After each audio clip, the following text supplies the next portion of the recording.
দেশের তরুণ রক মিউজিশিয়ানদের প্রতিভা তুলে ধরতে ও সৃজনশীলতা বৃদ্ধির লক্ষ্যে শুরু হচ্ছে নতুন talent hunt reality show the case.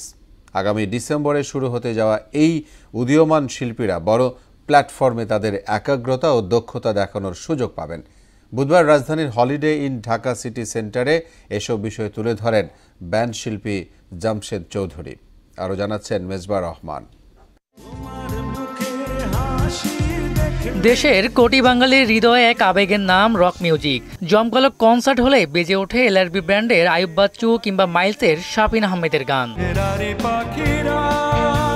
কিংবদন্তি এসব শিল্পী চিরনিদ্রায় শায়িত হলেও তাদের অভাব পূরণ করে যাচ্ছে অ্যাভয়েড রাফা, ওয়ারফেজ, আরবোভাইরাসের মতো জনপ্রিয় ব্যান্ড। আগামীতে নতুন নতুন আরও ব্যান্ড দল তৈরিতে দীর্ঘদিন পরে শুরু হচ্ছে রক মিউজিশিয়ানদের নিয়ে রিয়েলিটি শো।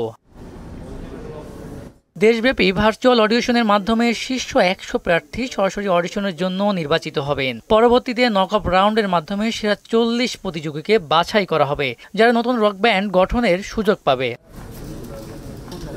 এ সময় ওয়ারফেজ ব্যান্ডের ভোকালিস্ট পলাশ নূর বলেন, দেশে ব্র্যান্ড নিয়ে রিয়েলিটি শো কম হয়, সেখানে এই প্ল্যাটফর্মের মাধ্যমে তরুণ রক মিউজিশিয়ানদের খোঁজ মিলবে। বাংলাদেশের ব্যান্ড মিউজিকটা কিন্তু খুবই এনরিচ। আমরা যে সাবকন্টিনেন্টে দেখি যে আমাদের মধ্যে যেরকম বৈচিত্র্য আছে, আমার যেটা মনে হয় যে এই সাবকন্টিনেন্টে এরকম বৈচিত্র্য নিয়ে গান করে না। আমি মনে করি যে কেজের এই এক্সপিরিয়েন্সটা আরেকটা দ্বার উন্মোচন করবে এবং সেই সাথে আমরা আরেকটা রক ব্যান্ড পাবো, যে রক ব্যান্ডটা আসলে রুল করবে আসলে সারা দেশ। মেকানিক্স ব্যান্ডের আফতাবুজ্জামান ত্রিদীপ বলেন, আয়ুব বাচ্চু শুরু করা পথে এখনো হাঁটছে দেশের ব্যান্ড সঙ্গীতের অঙ্গন। দেশের সব রক মিউজিশিয়ানদের মধ্যে সম্পর্ক তৈরি করতে এমন উদ্যোগ প্রশংসনীয়।